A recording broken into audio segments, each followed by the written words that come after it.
नए चैनल बनाते वक्त अक्सर एक बहुत बड़ी गलती देखने को मिलती है। बिना किसी ज़रूरी बैकएंड सेटिंग को कॉन्फ़िगर किए बस जल्दी से कंटेंट अपलोड करना शुरू कर देना। तो आज के इस एक्सप्लेनर में हम उस अल्टीमेट फाउंडेशन बिल्डिंग ब्लूप्रिंट को डिकोड करने वाले हैं जो किसी भी प्रोफाइल को एक एल्गोरिदम फ्रेंडली चैनल में बदल देता है।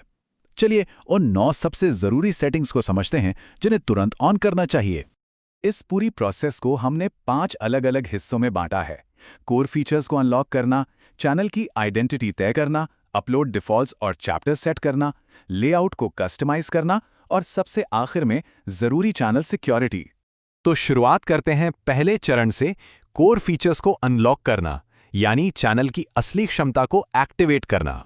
देखिए, डिफ़ॉल्ट रूप से स्टैंडर्ड फीचर्स तो तुरंत मिल ही जाते हैं, लेकिन असली काम इंटरमीडिएट फीचर्स से शुरू होता है। सिर्फ एक फ़ोन नंबर वेरीफाई करने भर से 15 मिनट से लंबे वीडियोस, लाइव स्ट्रीमिंग और कस्टम थंबनेल्स लगाने की सुविधा मिल जाती है। इसके बाद बारी आती है एडवांस्ड फीचर्स की। अगर आगे चलकर चैनल को मोनेटाइज करना है या डिस्क्रिप्शन में क्लिक करने योग्य लिंक्स डालने हैं, तो इन एडवांस्ड फीचर्स को एक्टिवेट करना बेहद ज़रूरी हो जाता है। अब सवाल है कि इन एडवांस फीचर्स को अनलॉक कैसे किया जाए। इसके 3 रास्ते हैं। एक तो सरकारी आईडी के जरिए, दूसरा चैनल हिस्ट्री बनाकर जिसमें लगभग 2 महीने तक लग सकते हैं, और तीसरा और सबसे तेज़ तरीका है वीडियो वेरिफिकेशन।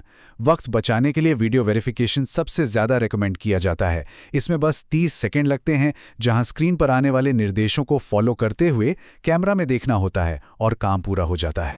चलिए आगे बढ़ते हैं दूसरे फेज पर, चैनल की पहचान तय करना, जिससे एल्गोरिदम को एक सटीक डायरेक्शन मिल सके। यहाँ पर एक बहुत बड़ी गलतफहमी दूर करना ज़रूरी है। अक्सर ऐसा लगता है कि अगर कंटेंट अमेरिका के लोगों के लिए है तो सेटिंग में कंट्री ऑफ रेजिडेंस अमेरिका चुन लेने से वीडियो को वहाँ की ऑडियंस मिल जाएगी। सच कहूँ तो ये बिल्कुल गलत है।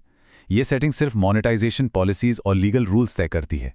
इसका इस बात से कोई लेना देना नहीं है कि व्यूअर्स आखिर किस देश से आएंगे। इसके बाद बारी आती है चैनल कीवर्ड्स के। इसे सेट करने का एक बड़ा ही सटीक फॉर्मूला है, जिससे एल्गोरिदम 1 सेकंड में समझ जाता है कि कंटेंट का इकोसिस्टम क्या है। शुरुआत चैनल के बिल्कुल सटीक नाम से करनी चाहिए और फिर उस नाम के शब्दों को अलग अलग करके लिखना चाहिए। फिर जो भी निश या कैटेगरी है, जिन स्पेसिफिक टॉपिक्स पर वीडियोस बनाए जाते हैं, उन्हें ऐड करें। और आखिर में उसी कैटेगरी के पॉपुलर क्रिएटर्स के नाम जोड़ना एक बेहद अच्छी स्ट्रैटेजी मानी जाती है। ऑडियंस सेटिंग्स को लेकर एक कानूनी नियम का पालन करना काफ़ी ज़रूरी है। मेड फॉर किड्स का ऑप्शन सिर्फ तभी चुना जाना चाहिए जब कंटेंट खास तौर पर 13 साल से कम उम्र के बच्चों के लिए हो, जैसे नर्सरी राइम्स। लेकिन अगर कंटेंट जनरल ऑडियंस के लिए है, जिसे बड़े और बच्चे दोनों देख सकते हैं, तो उसे not made for kids he mark करना पड़ेगा। इस स्ट्रिक्ट लीगल डिफरेंस के साथ कोई समझौता नहीं चलेगा। अब आते हैं तीसरे हिस्से पर, अपलोड डिफ़ॉल्ट्स और चैप्टर सेट करना। ये पूरा सेक्शन सिर्फ और सिर्फ एफिशिएंसी बढ़ाने के लिए है। हर बार नया वीडियो डालते वक्त वही पुरानी डिटेल्स टाइप करने में काफ़ी समय बर्बाद होता है ना? इसलिए एक मास्टर टेम्पलेट बनाना सबसे स्मार्ट तरीका है। अपलोड डिफ़ॉल्ट्स का इस्तेमाल करके चैनल का basic introduction, social media links और स्टैंडर्ड टैग्स एक ही बार में सेव किए जा सकते हैं। नतीजा ये होता है कि हर नए अपलोड के साथ ये ज़रूरी डिटेल्स अपने आप भर जाती हैं और किसी अहम लिंक के छूटने का डर नहीं रहता। वैसे हर चीज़ ऑटोमेटिकली करना भी हमेशा सही नहीं होता। सुनने में ऑटोमेटिक चैप्टर्स फीचर बहुत ही शानदार लगता है, लेकिन हकीकत में एआई अक्सर बहुत ही अनरिलायबल और गलत रिजल्ट्स देता है। इसलिए यहाँ सबसे अच्छी एडवाइस यही है कि क्वालिटी बनाए रखने के लिए इस सेटिंग को ऑफ रखा जाए और चैप्टर्स को मैन्युअली खुद ही ऐड किया जाए।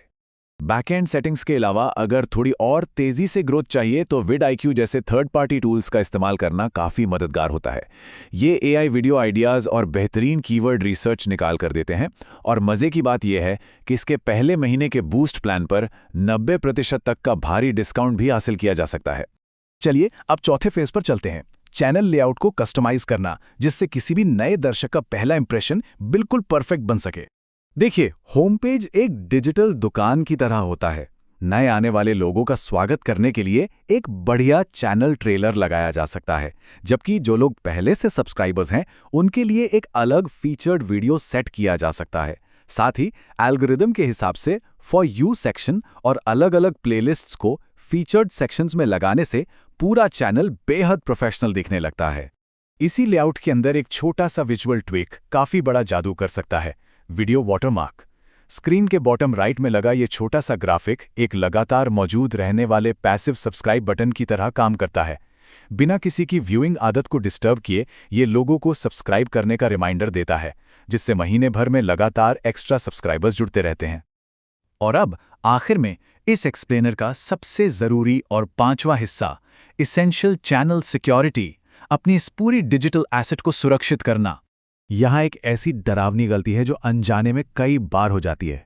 पब्लिक अबाउट पेज के कॉन्टैक्ट इन्फो में जहां लोग बिजनेस इंक्वायरीज के लिए आते हैं, वहां गलती से भी अपना लॉगिन वाला ईमेल आईडी नहीं देना चाहिए। ऐसा करने का मतलब है किसी हैकर को अपने अकाउंट की आधी डिटेल्स खुद थमा देना। बिजनेस और पब्लिक कॉन्टैक्ट के लिए हमेशा एक बिल्कुल अलग ईमेल आईडी का ही इस्तेमाल किया जाना चाहिए। जरा सोचिए, इतनी मेहनत से बनाया गया चैनल और सारे सब्सक्राइबर्स रातों रात क्यों गायब हो सकते हैं? जब तक सिक्योरिटी का सबसे बड़ा उपाय लागू ना हो, तब तक हर चैनल एक बेहद कमजोर स्टेट में होता है। सिर्फ एक पासवर्ड के भरोसे अकाउंट को छोड़ देने का नतीजा ये होता है कि उस पर हमेशा पूरी तरह से हैक होने का खतरा मंडराता रहता है। और यही वजह है कि 2 स्टेप वेरिफिकेशन एक अभेद्य ढाल की तरह काम करता है। अगर ये सेटिंग ऑफ है तो पासवर्ड लीक होते ही अकाउंट गया, लेकिन अगर ये ऑन है तो कहानी बिल्कुल अलग होती है। पासवर्ड पता होने के बावजूद भी किसी को तब तक अंदर आने की परमिशन नहीं मिल सकती जब तक कि अकाउंट के असली मालिक के डिवाइस से उसको फिजिकली अप्रूव ना किया जाए।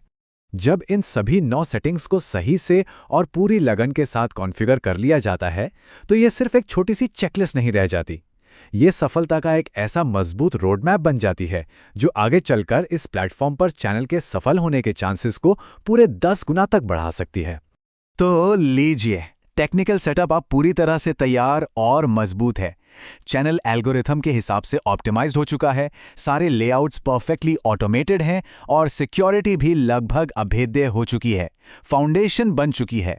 तो अब सबसे बड़ा सवाल बस यही बचता है कि इस परफेक्टली सेट किए गए कैनवस पर अब अगला कौन सा शानदार और ग्राउंड ब्रेकिंग कंटेंट आने वाला है।